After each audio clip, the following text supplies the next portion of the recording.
इस लेक्चर में WMO की एक वाटर रिपोर्ट आई है, उसके बारे में डिस्कस करेंगे। ये देखो मेंस के लिए बहुत ही ज़्यादा इंपॉर्टेंट टॉपिक है। WMO क्या है? World meteorological organisation. ये यूनाइटेड नेशन की एक स्पेशलाइज एजेंसी है। आप सबको पता है यूनाइटेड नेशन एक संस्था है जो 1945 में सेकंड वर्ल्ड वार के बाद बनाई गई थी, ताकि पूरे वर्ल्ड में पीस एस्टेब्लिश हो सके, यानी कि शांति स्थापित हो सके, कि फिर तीसरा विश्व युद्ध के नौबत ना आए हमारे पूरे वर्ल्ड में। तो यूनाइटेड नेशन के देखो 6 ऑर्गन है, जिनको हिंदी में बोलते हैं अंग, और बहुत सारी स्पेशलाइज एजेंसी है, जिनमें से एक WMO भी है। ये बनाई गई थी 1950 में। WMO वर्ल्ड मेट्रोलॉजिकल ऑर्गेनाइजेशन किस लिए बनाई गई थी? ताकि जो इंटरनेशनल कोऑपरेशन को प्रमोट किया जा सके। किस फील्ड में? एटमॉस्फेयर के फील्ड में, यानी कि मान लो जो वेदर कंडीशन है उसके रिगार्डिंग, फोरकास्टिंग के रिगार्डिंग, या क्लाइमेटोलॉजी के रिगार्डिंग, इनमें इंटरनेशनल कोऑपरेशन यानी कि बहुत सारे देशों का सहयोग एक साथ आए, कोऑर्डिनेट करें, कोऑपरेट करें, ये प्रमोट किया जाए। ये इसका मेन टारगेट था। इसका जो हेडक्वार्टर है, मुख्यालय, वो देखो स्विट्जरलैंड है, जो एक कंट्री स्विट्जरलैंड, वहाँ पे एक प्लेस है जेनेवा, वहाँ पे इसका हेडक्वार्टर है। स्विट्जरलैंड देखो यूरोप में कंट्री है।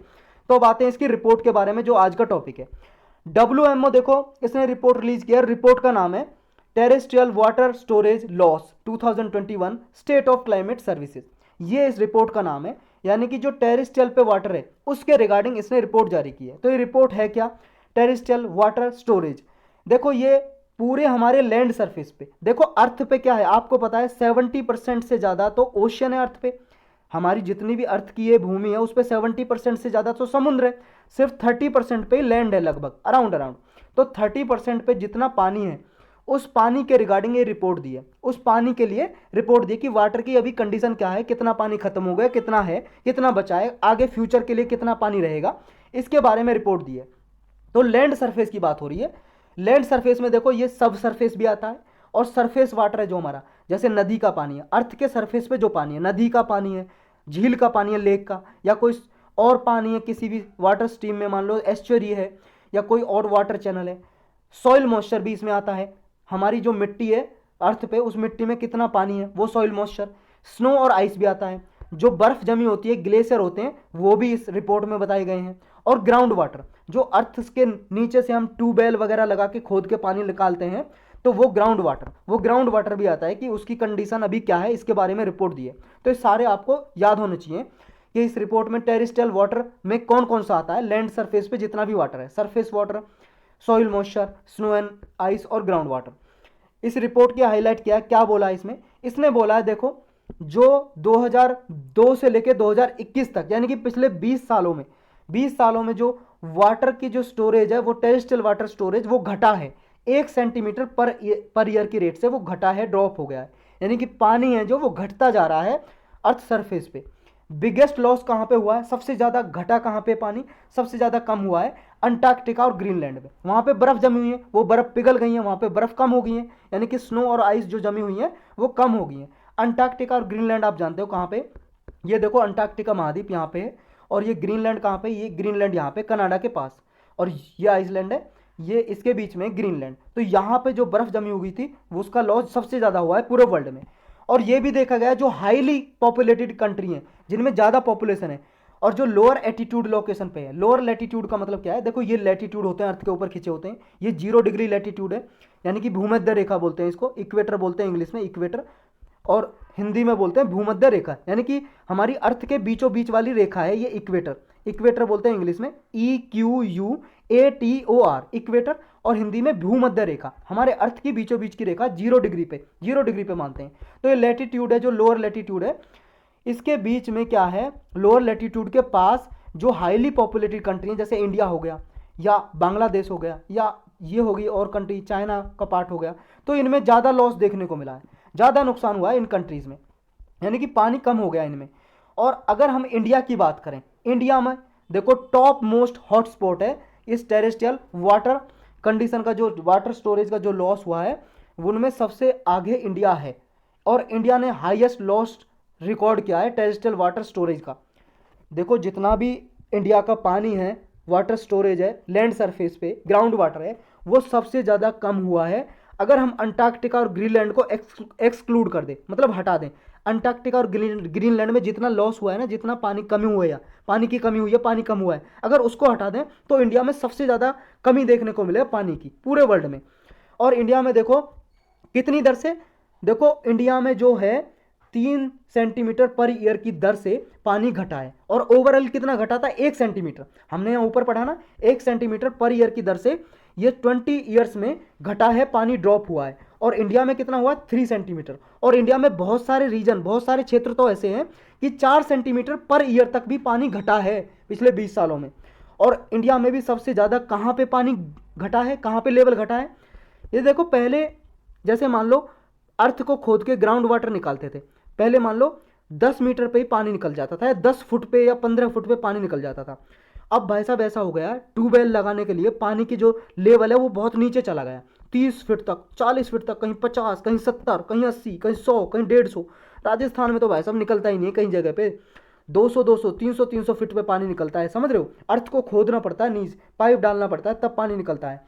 और ये सबसे ज़्यादा इंडिया में लॉस कहाँ पे देखा है, नदन पार्ट में। जो हमारा इंडिया का नदन पार्ट है, ये हमारा देखो इंडिया आपको दिखाई दे रहा है, और इंडिया का जो नदन पार्ट है यहाँ पे देखा गया सबसे ज़्यादा लॉस, यानी कि हरियाणा पंजाब में, हरियाणा पंजाब वेस्टर्न यूपी ये वाला रीजन है। क्यों देखा गया यहाँ पे ज़्यादा लॉस, आपको पता है यहाँ पे ट्यूबवेल वगैरह बहुत लगे हुए हैं, ग्राउंड वाटर को बहुत यूज़ करते हैं कृषि करने के लिए। यहाँ की जो भूमि है देखो, चावल उगाने के लिए वो सूटेबल नहीं है, पैडी कल्टीवेशन करने के लिए। और आपको पता है चावल उगाने के लिए पानी बहुत ज़्यादा चाहिए, कल्टीवेशन करने के लिए, पैडी कल्टीवेशन करने के लिए, धान की खेती करने के लिए, चावल उगाने के लिए बहुत ज़्यादा पानी चाहिए।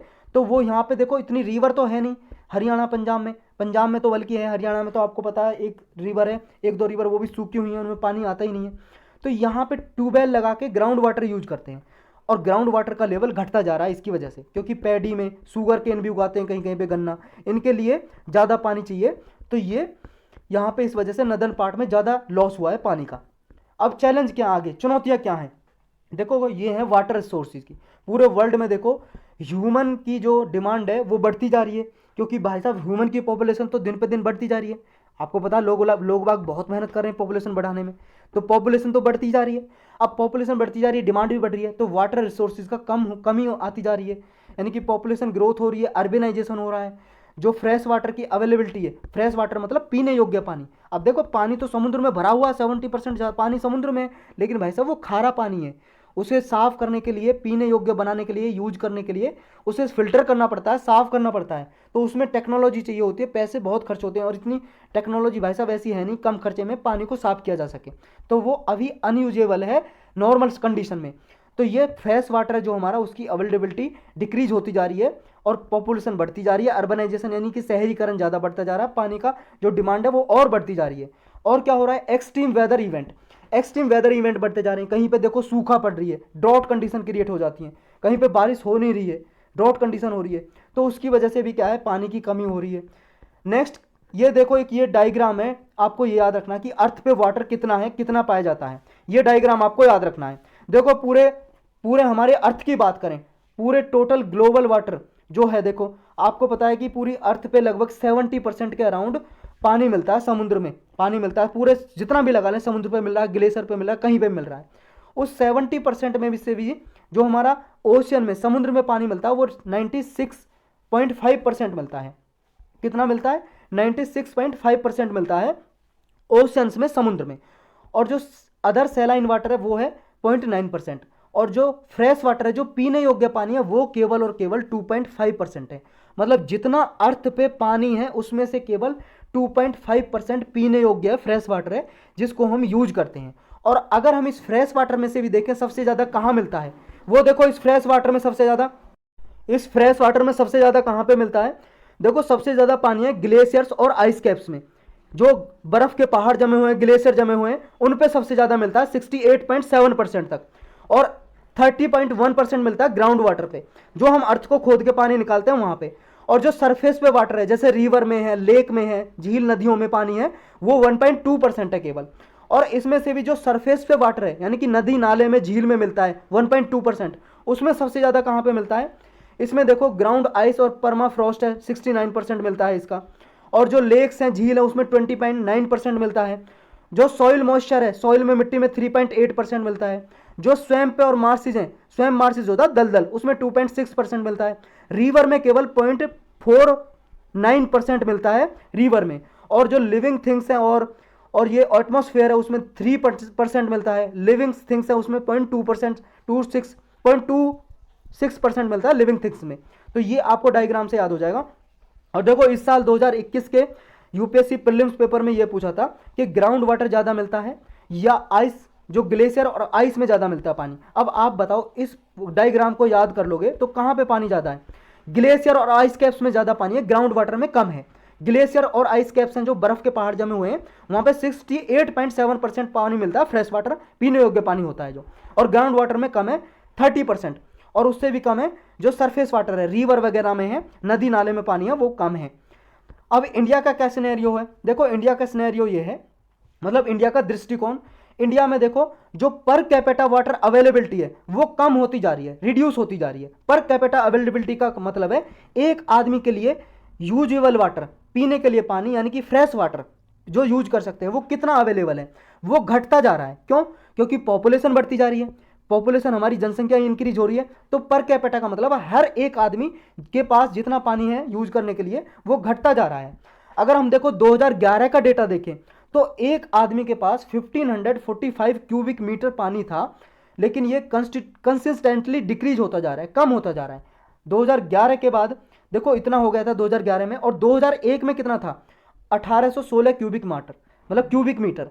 तो 1816 क्यूबिक मीटर था जो कम होकर कितना हो गया? 1545 क्यूबिक मीटर हो गया, यानी कि लगभग 300 क्यूबिक मीटर वाटर घट गया है, पर कैपिटा अवेलेबिलिटी घट गई है, मतलब एक पर्सन के लिए 300 क्यूबिक मीटर पानी घट गया है। और ये फर्दर प्रोजेक्ट किया जा रहा है, मतलब ऐसा माना जा रहा है 2021 तक, 2031 तक, 21 तक नहीं, 21 तो अब चल रहा है, 2031 तक, 2031 तक आते आते 1367 क्यूबिक मीटर पानी बच जाएगा। कितना बच जाएगा? 1367 पानी, इतना क्यूबिक मीटर पानी केवल रह जाएगा 2031 आते आते पर कैपिटा अवेलेबिलिटी के लिए। ये ministry of housing and urban affair है, उसके अकॉर्डिंग, उसकी रिपोर्ट है, उसके अकॉर्डिंग है ये। और देखो 21 रिवर बेसिन है हमारे इंडिया में मेनली, उनमें से 5 क्या है? एब्सोल्यूट वाटर स्कार्स हो रहा है वहाँ पे, मतलब बहुत ज़्यादा पानी की कमी हो रही है। उसके आसपास 500 क्यूबिक मीटर से पर कैपिटा वाटर अवेलेबिलिटी इतनी कम हो गई है, 500 मीटर से भी कम हो गई है। क्यूबिक मीटर का मतलब है जैसे मान लो एक डिब्बा है, इसमें 500 क्यूबिक मीटर का पानी है, तो पर कैपिटा यानी कि एक पर्सन के लिए पानी 500 क्यूबिक मीटर से भी कम है 5 रिवर बेसिन में। और 2050 तक आते आते 6 ऐसे रिवर सिस्टम ऐसे बन जाएंगे, 6 एब्सोल्यूट वाटर स्कार्स होंगे, और 6 होंगे वाटर स्कार्स, और 4 होंगे वाटर स्टेट्स कंडीशन में। हमारे इंडिया ने क्या क्या स्टेप लिए हैं वाटर की कंडीशन को इंप्रूव करने के लिए? देखो मनरेगा के अंदर वाटर कंजर्वेशन किया जा रहा है, जो मनरेगा स्कीम है ना, जिसमें लोगों को, पुअर लोगों को काम दिया जाता है, जो भी काम करने का इच्छुक है, तो इसके लिए जो वाटर बॉडीज वगैरह हैं उनको कंजर्व करने के लिए काम किया जा रहा है। जल क्रांति अभियान चलाया हुआ है, नेशनल वाटर मिशन चलाया हुआ है, national rural drinking water programme चलाया हुआ है, नीति आयोग की एक इंडेक्स है composite water index, composite water management index, ये चलाई हुई है। नेक्स्ट है फॉर्मेशन ऑफ जल शक्ति मिनिस्ट्री और जल जीवन मिशन, एक जल शक्ति मिनिस्ट्री बनाई है हमारे इंडिया में। पहले ये और नाम से हुआ करती थी, मिनिस्ट्री ऑफ ड्रिंकिंग वाटर करके, अब ये जल शक्ति मिनिस्ट्री इसका नाम है, और इसने जल जीवन मिशन चलाया है। जल जीवन मिशन को हम ऑलरेडी पढ़ चुके हैं अलग लेक्चर में, तो यही था बस इसमें।